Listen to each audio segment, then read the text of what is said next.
नमस्कार. आज आपण आपली जी साई मशिनरीची पापड मशीन आहे, तर या पापड मशीनवरती जे आपण हे बनवणार आहोत, भाकरी बनवणार आहोत, तर तिचा भाकरीचा आपण लाईव्ह डेमो आज या मशीनवर पाहणार आहोत. या मशीनवरती आपण चपाती पण बनवू शकतो, भाकरी पण बनवू शकतो आणि पापड तर आपलं हे रेग्युलर प्रोडक्ट आहे या मशीनचं.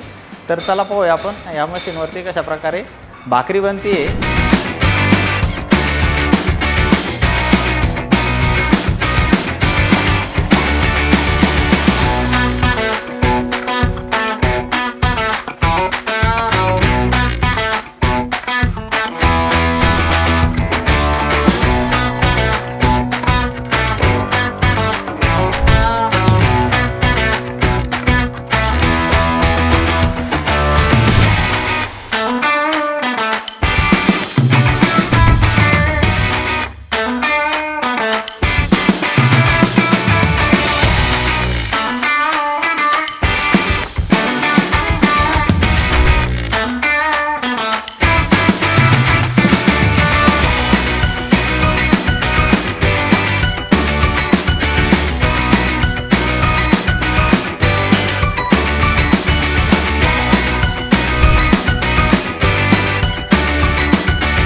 तुम्हाला या मशीनची जर माहिती हवी असेल तर साई मशिनरी D51 अहिल्यानगर यांच्याशी संपर्क साधून या मशीनविषयी आपण अधिक माहिती जाणून घेऊ शकता.